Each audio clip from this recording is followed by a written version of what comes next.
They say the world looks brighter from behind a smile, and according to the American Association of Cosmetic Dentists, an estimated 10 million Americans will spend $1.7 billion making their smiles brighter by bleaching or whitening their teeth this year. Dr. Doyle Williams of the DentaQuest Foundation is here with what you need to know before you bleach or whiten. Good morning to you, Dr. Williams. Good to see you. Good morning. Great to be here. Why are we all so obsessed? I mean, I think there was an expression for a while, like the bleacherexics, the people who are whitening their teeth too much. Natalie, that's a great question. I think it all started with the extreme makeover in reality TV.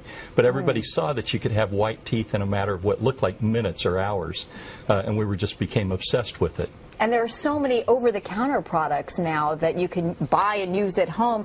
Are they just as effective as what you can get when you go to your dentist's office? They're getting just as good. They're just not as quick. Right. So, for example, if you go into the dental office, you might be able to have white teeth in 1 hour. But the take-home products might take a little bit longer, but some of them are working as quick as a long weekend, 3 or 4 days, up to 3 or 4 weeks. Right, and a lot of these, as we see here, some of these products, I mean, these whitening, even mouthwashes and gums, all of these things can kind of help you extend the life of whether you whiten or bleach your teeth? Exactly. Some of these products that just say whitening on them are just help to maintain the whiteness after you've bleached your teeth. What is the difference, by the way, between bleaching or whitening your teeth? Is there a difference? There certainly is. The FDA describes whitening as just taking off the stain from the outside of a tooth, so restoring it to its natural color. And that can be done with just brushing your teeth or going to the dentist and having them cleaned.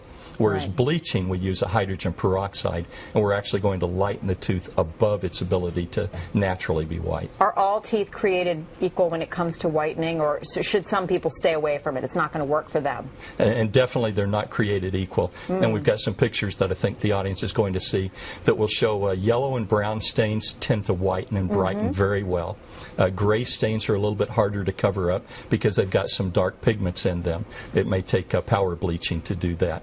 As we get older, our teeth get thinner. The enamel does, and it's very hard to whiten a tooth with thin enamel. And what is the difference between teeth discoloration and teeth staining? So stain is something that's on the outside, like if we're smokers or coffee or tea, dark drinks, or wine. Those are the things that stain the tooth and can be scraped off. Whereas discoloration is the inside color of the tooth, the natural color. And that could be from things we ate, minerals in our water, or foods.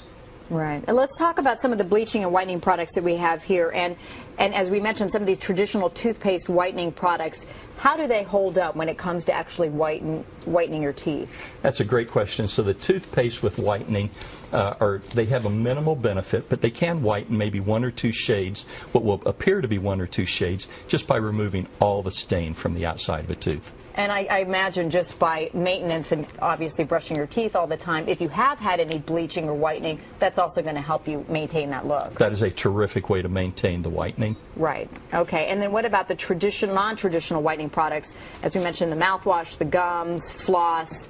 Do they really help too, or is that just... Yeah, so once again, in the maintenance phase, these products right here are going to help to maintain mainly the gums. People ask me, what in the world could gum really do? It stimulates saliva flow, and saliva is the natural cleanser of the mouth.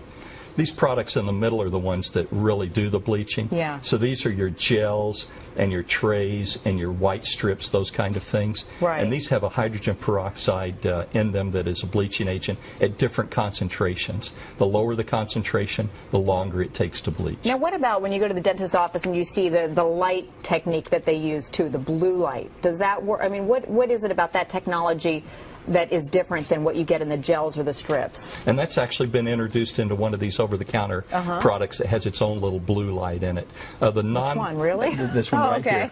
The ones without light seem to do as well as the ones with the light. There's not a noticeable difference, but people like to think that the light and the heat that's generated from it will activate the bleach more or make it soak in. We should mention really quick the side effects, because as I've done this once before, and the next day could hardly eat a thing, and it hurt even just having the wind hit my teeth. Right? We were talking about that. Yeah. And when you go to the dentist and you have a very high concentration of bleach on your teeth, sensitivity is the #1 side effect.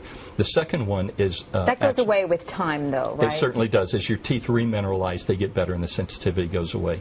And then the second side effect is you can actually burn your gums. So people like to think, you know, if a little bit does a little good, a lot must do a lot of good. And we've got these bleachaholics who use a lot of bleach, and all the time they spill it over onto their gums. It can really do some damage. So you can really burn your gums. The important thing is we really have to follow manufacturer's directions. What about the enamel of your teeth? Does it do anything to that as well? I've heard people have cavities more over time. Is that true or not? It shouldn't be. So the enamel of a tooth is what is actually being bleached. And it's almost like frosting a piece of glass. But nature will take care of it, and it will remineralize, and that's why the whiteness tends to go away after a few months or a year. It's because the tooth is getting clear again, and you have to bleach it. All of these things, maintenance. Dr. Doyle Williams, thanks so much. Great to meet you. Thank you.